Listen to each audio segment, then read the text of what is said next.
Bismillahirrahmanirrahim. Assalamu alaikum. Welcome back to ISP Online Learning Management System. Today is lecture number 11 for the course of Prestressed Concrete.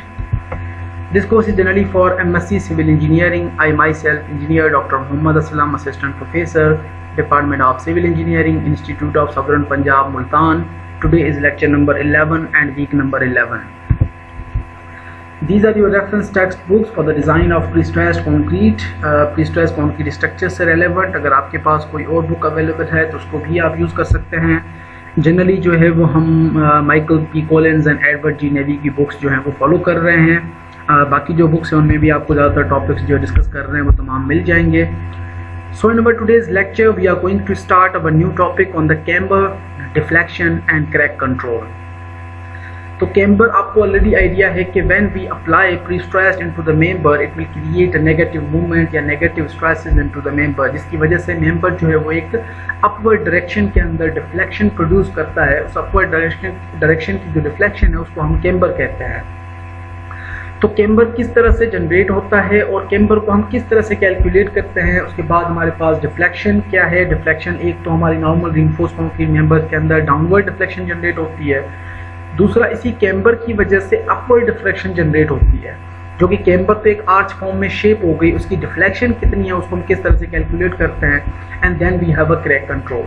कि cracks जो है कितनी importance रखते हैं हमारे पास जो नॉर्मल रिइंफोर्स्ड मेंबर्स के अंदर और प्रीस्ट्रेस्ड कंक्रीट मेंबर्स के अंदर, उनको आज हम डिस्कस करते हैं. Summary of the previous lectures. इस कोर्स में सबसे पहले हमने prestressed concrete, what are the basic concepts and principles हमने डिस्कस किए. Then we discuss about the methods, stages, tendon profiles, components, advantages and applications of prestressing हमने detail में discuss की. उसके बाद हमने मटेरियल्स, कौन से मटेरियल्स हम प्रीस्ट्रेस्ड कंक्रीट के लिए यूज़ करते हैं, उनकी एडवांटेजेस, उनकी डिसएडवांटेजेस, उनकी ड्रॉबैक्स, उनको वो मटेरियल्स किस तरह से एक मेजर रोल प्ले कर रहे होते हैं प्रीस्ट्रेसिंग के अंदर इन टर्म्स ऑफ प्रीस्ट्रेसिंग के लिए एडवांटेजेस भी और प्रीस्ट्रेसिंग लॉसेस के अंदर एज अ डिसएडवांटेजेस मटेरियल भी. उसके बाद हमने प्रीस्ट्रेसिंग स्टील स्ट्रैंड्स या स्टैंडर्ड्स क्या कहते हैं स्टील स्ट्रैंड्स के लिए, टेंडेंस के लिए, उनको हमने डिस्कस किया. कोड्स की गाइडलाइंस वगैरह भी पढ़ी. Then in detail we discuss about the prestressing losses and design of losses. कि लॉसेस हमारे इमीडिएट लॉसेस एंड जो टाइम डिपेंडेंट लॉसेस हैं किन मटेरियल्स की वजह से अपीयर होते हैं, उनको हम किस तरह से डिज़ाइन करते हैं, फार्मूलेट करते हैं, वो तमाम चीज़ें हमने डिस्कस की. And then we discuss the methods to analyse prestressed beams. उसके बाद हमने एनालिसिस की डबल टी प्रीस्ट्रेस्ड गर्डर्स की हमने एनालिसिस की कि हम किस तरह से उनको एनालाइज करते हैं ड्यूरिंग द फील्ड और during the real industry. Then we designed a pre-stressed composite concrete I bridge girder. हमने एक डिज़ाइन किया इंटीरियर सेक्शन जिसको हम किस तरह से ट्रीट करते हैं, किस तरह से हम एक्सट्रीम फाइबर स्ट्रेसेस को कैलकुलेट करते हैं. उसके बाद आपको मैंने मजीद डिटेल के अंदर जो है वो आई सेक्शन गर्डर्स के जो डिफरेंट टाइप्स थे, टाइप 5 टाइप के गर्डर जो है वो हम प्रोड्यूस करते हैं फ्रॉम द 40 फीट से लेके 150 फीट की लेंथ के दरमियान. और आप असाइनमेंट के अंदर जो है वो अराउंड 120 फीट का एक गर्डर जो है वो आपको टास्क दिया गया था. आई होप कि वो आपने सबमिट कर दिया होगा. तो उसके अंदर आपको एक ब्रॉड पर्सपेक्टिव था कि हम एक छोटे से गर्डर से लेके हम एक बड़े से गर्डर जो रियल इंडस्ट्री के अंदर यूज़ करते हैं उनको हम किस तरह से एनालाइज करते हैं. So in our today's lecture, first of all, we will generally get an introduction regarding the topic camber, deflection and crack control जो है वो किस तरह से एक importance रखता है हमारी फील्ड के अंदर. Then what are the basic assumptions in deflection calculations. ये deflection जब हम कैलकुलेट करते हैं, नेगेटिव डिफ्लेक्शन या अपवर्ड डिफ्लेक्शन या कैम्बर डिफ्लेक्शन, तो हमारे पास बेसिक assumptions क्या होती हैं. उसके बाद हम short term instantaneous deflection discuss करेंगे इन अनक्रैक्ड एंड क्रैक्ड कंडीशंस, या अनक्रैक्ड मेंबर्स के अंदर और क्रैक्ड मेंबर्स के अंदर भी. Then what is cracking movement. Cracking movement एक एक्सट्रीम वैल्यू या उस लेवल के ऊपर आपके मेंबर के अंदर क्रैक्स अपीयर होते हैं, उस क्रैकिंग मूवमेंट को हम किस तरह से एक वैल्यू प्रोवाइड करते हैं या किस तरह से उसकी इंपॉर्टेंस हम कंप्यूट करते हैं. Then we will discuss about the load deflection relationship in different stages and different regions. के मेंबर के अंदर आपका मेंबर किस तरह से डिफॉर्म होता है, फर्स्टली जो है वो किस तरह से वो लोड को कैरी करता है, उसके बाद सेकंड रीजन के अंदर वो किस तरह से फेस करता है, थर्ड रीजन के अंदर मेंबर जो है वो किस तरह से बिहेव करता है. उसके बाद हम stress and strain and curvature evaluation करेंगे. उसके बाद immediate deflection calculation by different method. हम इमीडिएट डिफ्लेक्शन जो है वो कैलकुलेट भी करेंगे using different type of methods also. So coming back to the topic, in general, what we will consider when we analyze our pre-stressed beams, कि camber क्या importance रखता है, डिफ्लेक्शन क्या होती है और क्रैक कंट्रोल किस तरह से हम ऑब्जर्व करते हैं. In general introduction, serviceability of pre-stressed concrete members in their deflection and cracking behavior is at least as important criterion in design as serviceability of RC elements. कि जितनी स्ट्रक्चर की serviceability है, जितनी उसकी एक डिज़ाइन लाइफ है, जितनी design life आपके लिए इम्पॉर्टेंट है, उतनी ही serviceability in prestressed concrete members in terms of deflection and cracking behaviour भी इम्पॉर्टेंट है. कि आपका ओवरऑल स्ट्रक्चर कितने ईयर्स तक सर्वाइव करेगा, ये डिपेंड करता है डिफ्लेक्शन एंड क्रैकिंग बिहेवियर के ऊपर. The fact that prestressed concrete elements are more slender than the counterparts in reinforced concrete, के रीइंफोर्स्ड कंक्रीट तो हमारे बहुत ही छोटे मेंबर्स होते हैं, लेंथ वाइज बहुत ही हम लिमिटेड लेंथ प्रोवाइड करते हैं, जबकि आपके जो प्री-स्ट्रेस्ड मेंबर्स हैं वो लेंथ वाइज बहुत ही हैवियर और लेंथियर मेंबर होते हैं. तो लेंथियर मेंबर जो है वो सिग्निफिकेंटली जब आप उनके ऊपर लोड अप्लाई करते हो, तो जितना एक लकड़ी का पीस है आपके पास, एक छोटा पीस है, एक बहुत ही बड़ा पीस है, तो जब आप उसके ऊपर थोड़ा सा लोड अप्लाई करोगे वो सेंटर से जो है वो डिफॉर्म हो जाएगा, डिफ्लेक्ट हो जाएगा और फेल हो जाएगा. तो जब हम प्री-स्ट्रेस्ड मेंबर्स की बात करते हैं तो लेंथ वाइज ये लेंथी मेंबर होने की वजह से फ्लेक्सुरल बिहेवियर को एक क्रिटिकल रोल प्ले कर रहा होता है. फ्लेक्सुरल बिहेवियर जिसके अंदर इसका है, क्योंकि वहां पे फ्लेक्सुरल की वजह से डिफ्लेक्शन और क्रैकिंग जो है वो जनरेट हो रही होती है मेंबर के अंदर. तो जितना आपका लेंथियर मेंबर है उतनी ही क्रैकिंग और डिफ्लेक्शन जो है वो ज्यादा चांसेस होते हैं उस मेंबर के अंदर अपीयर होने के. तो primary design involves proportioning the structural member, कि जब आप स्ट्रक्चरल मेंबर को लेंथ वाइज लंबा कंसीडर करते हैं तो in terms of shear, in terms of flexure, in terms of torsion, in terms of anchorage development length, we have to be very very careful कि हमारी जो डिजाइन प्रोपोर्शनिंग है, design के जो क्राइटेरियाज हैं उनको हम प्रॉपर्ली फॉलो कर रहे हैं या नहीं कर रहे, हम उनको किस तरह से कंसीडर करते हैं हमारी फील्ड के अंदर. Such a design can only become complete if the magnitudes of long-term deflection, camber deflection या reverse deflection and crack width are determined to be within allowable serviceability limits या serviceability values. कि structure हमारा satisfactory perform तब करेगा जब आपकी उस तमाम जो लेंथियर मेंबर्स हैं उनके अंदर जो मैग्नीट्यूड्स जनरेट हो रही हैं डिफ्लेक्शन की या कैम्बर की या क्रैक की विड्थ्स की ओवरऑल, वो हमारी एक रीजनेबल रेंजेस के अंदर या अलोएबल रेंजेस के अंदर होनी ज़रूरी है, तभी आपका एक स्ट्रक्चर जो है वो सर्विसेबल स्ट्रक्चर कंसीडर होगा. So prestressed concrete members are continuously subjected, continuously कौन सा एक प्रेशर होता है जो कि प्री-स्ट्रेस्ड मेंबर्स के अंदर कंटिन्यूअसली अप्लाई हो रहा होता है, that pressure basically is eccentric force due to prestressing itself. कि प्री-स्ट्रेसिंग फोर्स तो दोनों तरफ से एक कंप्रेसिव फोर्स जो है वो कंटिन्यूअसली मेंबर के अंदर अप्लाई हो रहा होता है, which seriously affects the long term creep deformation. कि जो long term creep basically is the concrete strand, जो हम लॉसेस के अंदर ऑलरेडी डिस्कस कर रहे हैं कि shrinkage and creep basically are the major reasons why concrete elements जो है वो फेसेस द क्रैकिंग्स. कि क्रैकिंग जो है वो क्रीप और श्रिंकेज की वजह से होती है. तो जब आपका एक मेंबर सडनली या एक मेंबर कंटिन्यूअसली एक स्ट्रेसेस को फेस कर रहा है, कंप्रेसिव स्ट्रेसेस को, उसी के अंदर मेंबर के अंदर अगर खुदा न खास्ता साथ साथ जो है वो क्रीप अपीयर होती है तो मेंबर जो है वो एक सिग्निफिकेंट डिफ्लेक्शन या सिग्निफिकेंट लॉसेस जो है वो उसको फेस करता है. So failure to predict and control such deformation, जो क्रीप की डिफॉर्मेशंस हैं उनको आप, उनका जो फेल्यूर है या उनको आप कंट्रोल जो करते हैं वो सिग्निफिकेंटली आपके एक फेल्यूर की तरफ स्ट्रक्चर को लेके जा रहे हैं, आप उसको कंट्रोल नहीं कर सकते in some cases. So which can produce convex surfaces due to the detrimental to proper drainage of roofs of building. कि जब आपका स्ट्रक्चर जो है उसके अंदर एक ज़्यादा क्वालिटी के अंदर या ज़्यादा मिकदार में जो है वो क्रीप फेस अपीयर हुआ या क्रीप स्ट्रेंड्स डेवलप हुई, उसकी वजह से मेंबर जो है वो लॉसेस को फेस करता है और मेंबर का सरफेस जो है वो ज़्यादा डिफ्लेक्शन को फेस करता है. उस वजह से जो है वो आपका मेंबर अपर से जो है वो ज़्यादा कर्व हो जाता है, जिसकी वजह से आपको ड्रेनेज का प्रॉब्लम भी होता है, अनकंफर्टेबल राइड भी हो जाती है ब्रिजेस के अंदर. उसके बाद क्रैकिंग है, उसके बाद जो है वो पार्टीशंस हैं, जो आपकी बिल्डिंग अपार्टमेंट्स वगैरह हैं, उनके अंदर भी क्रैकिंग्स वगैरह अपीयर हो जाती हैं।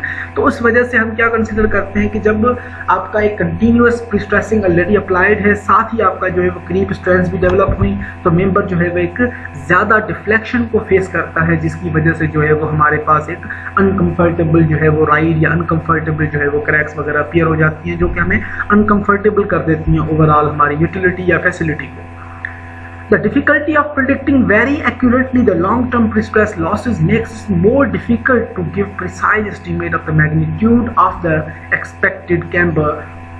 कि ये तमाम जो स्ट्रेसेस हैं, तमाम जो स्ट्रेन्स हैं, तमाम जो लॉसेस हैं, ये आपके लॉन्ग टर्म इफेक्ट को जो है वो सिग्निफिकेंटली अफेक्ट करते हैं, जिसकी वजह से हमारे लिए ये बहुत ही ज़्यादा कॉम्प्लिकेटेड या मुश्किल है कि हम एक्यूरेटली प्रिडिक्ट करें कि हमारा जो है ओवरऑल एक्सपेक्टेड कैम्बर जो है वो कितना जनरेट हो रहा है मेंबर के अंदर। So accuracy is even more difficult in partially prestressed concrete elements. के पार्शियली मेंबर्स के अंदर तो बहुत ज़्यादा कॉम्प्लिकेटेड है, where limited cracking is allowed through the use of additional non prestressed reinforcement. कि वहाँ पे आपके पास पार्शियली मेंबर्स के अंदर हम नॉन प्रीस्ट्रेस्ड रिइंफोर्समेंट भी साथ में यूज कर रहे होते हैं, तो वहाँ पे क्रैकिंग को या कैम्बर को जो है वो एक्यूरेटली प्रिडिक्ट करना हमारे लिए और ज़्यादा मुश्किल हो जाता है।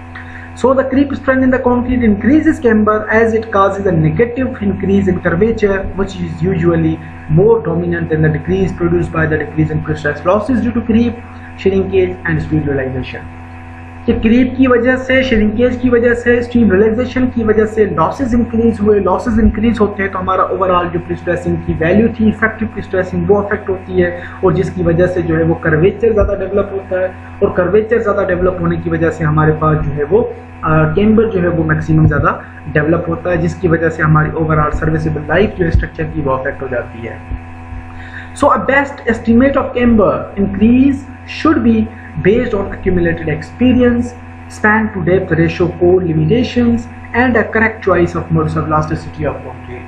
कि अगर आप एक्यूरेटली प्रिडिक्ट करना चाहते हैं तो हमारे पास जो है वो एक तो ह्यूज एक्सपीरियंस रिक्वायर्ड है इस फील्ड के अंदर जो काम कर रहे हैं, स्पैन टू डेप्थ रेशियोज जो है वो भी हमें एक overall cross section of the member and span की ओवरऑल जो लेंथ है ये भी हमें मद्देनजर रखने होते हैं, और हमारे पास जो मटेरियल है उसकी स्पेसिफिक प्रॉपर्टीज जो है, मोड्स ऑफ इलास्टिसिटी है या उसका मोमेंट ऑफ इनर्शिया है, वो भी हमें एक एक्यूरेटली प्रिडिक्ट करने होंगे। अगर वो values span to depth ratios accurately हम कंसिडर कर लेते हैं तो हम somehow closer to the accurate जो है वो कैम्बर की मेजर के हम पहुंच सकते हैं उसके क्लोजर में।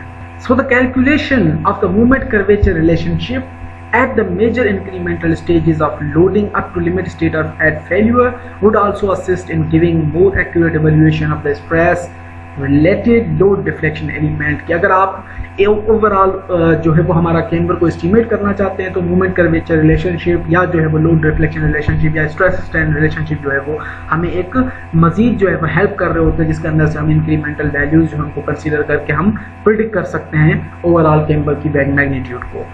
So the cracking aspect of serviceability behavior in pre-stressed beams also critical. Allowance for the limited cracking in partial pre-stressing through the additional use of non-pre-stressed steel is prevalent। कि हम वहाँ पे जो हमारे क्रैकिंग एलिमेंट्स हैं serviceability behaviour को overall affect करते हैं, क्रैकिंग का जो एस्पेक्ट है वो ओवरऑल स्ट्रक्चर की लाइफ को डैमेज करता है, और जिसकी वजह से हम पार्शियल प्रीस्ट्रेसिंग मेंबर्स के अंदर जो है वो नॉन प्रीस्ट्रेस रिइंफोर्समेंट भी यूज़ करते हैं ताकि जो है वो हम वहाँ पे ओवरऑल जो बिहेवियर है उसको मेंटेन कर सकें और क्रैकिंग्स वगैरह को कम से कम हम कर सकें स्ट्रक्चरल एलिमेंट के अंदर। So because of the high stress levels in the pre-stressing steel, corrosion due to cracking can become detrimental to the service life of the structure। कि हम जो pre-stressed member के अंदर या pre-stressed concrete elements के अंदर हम non pre-stressed reinforcement इसलिए प्रोवाइड करते हैं कि अगर मेरे member के अंदर क्रैक्स वगैरह अपीयर हो जाती हैं तो उन क्रैक्स की वजह से जो मॉइस्चर इनकॉर्पोरेट होता है या मॉइस्चर जो मेंबर के अंदर इमर्स होता है वो हमारे स्ट्रक्चर एलिमेंट या रिइंफोर्समेंट को करोड कर सकता है, जिसकी वजह से ओवरऑल जो स्ट्रक्चर की लाइफ है वो सिग्निफिकेंटली अफेक्ट होती है। तो therefore the limitations on the magnitudes of crack widths and their spacing, एक तो ओवरऑल मैग्नीट्यूड या क्रैक विड्थ की जो अलाउएबल रेंज है, क्रैक की ओपनिंग है वो कितनी होनी चाहिए, क्रैक के दरमियान जो स्पेसिंग है वो कितनी होनी चाहिए, एंड क्रैक की ओवरऑल ओपनिंग है वो कितनी होनी चाहिए। एवोल्यूशन प्रोसीजर्स हम यूज करते हैं, जो लिमिटेशंस है उनको हमने फॉलो करना है।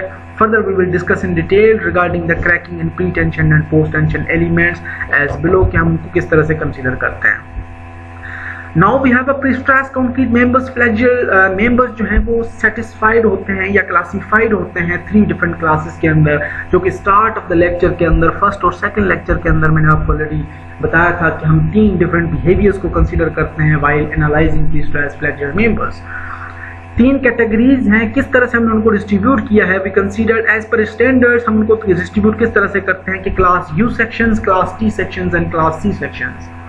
क्लास यू अनक्रैक्ड सेक्शन जो किस तरह से होते हैं कि जिनके अंदर जो मेंबर के अंदर स्ट्रेसेस हैं, फाइबर स्ट्रेसेस जो हैं वो कम होती हैं कंक्रीट की रप्चर स्ट्रेसेस से, यानी FT या tensile stresses should be less than equals to 7.5 under root FC dash के जो कंक्रीट आपने यूज किया है उसके अंदर से जो आप इस फॉर्मूले की वैल्यू निकालते हैं उससे अगर आपकी वैल्यूज कम है तो आपका जो मेंबर है वो अनक्रैक्ड मेंबर कंसीडर होता है। अगर मॉडुलस ऑफ इलास्टिसिटी या अगर क्लास टी सेक्शन के अंदर जो क्रैक्ड एंड अनक्रैक्ड सेक्शन के दरमियान आपका मेंबर लाई कर रहा होता है उसको हम ट्रांजिशन मेंबर कंसीडर करते हैं। क्लास सी के अंदर हम क्रैक्ड सेक्शन कंसीडर करते हैं जिसके अंदर जो टेंसाइल स्ट्रेसेस हैं, फाइबर स्ट्रेसेस हैं वो हमारी ज़्यादा होती हैं 12 times under root FC dash से, जिसके अंदर हम maximum flexural strength of concrete consider करते हैं जिसको। So in class U, the gross section is used for the sectional properties. Overall section जो है उसका हम gross moment of inertia या gross properties हम use करते हैं when both stress computations at service loads and deflection computations are made. जबकि हम क्लास टी के अंदर सेक्शन हमारा जो है वो क्रैक्ड एंड अनक्रैक्ड सेक्शन के दरमियान लाई कर रहा होता है। So for stress computation at service load gross section again is used. The cracked bilinear section is use in the deflection computation. Deflection के अंदर हम क्रैक्ड बाइलिनियर सेक्शन यूज करते हैं, जबकि हमारे पास जो ग्रॉस सेक्शन है वो यूज होता है फॉर द फर्दर कंप्यूटेशन जो कि सर्विस लोडिंग के लिए हम यूज करते हैं। उसके बाद क्लास सी जो है वो क्रैक्ड सेक्शन को डिनोट करा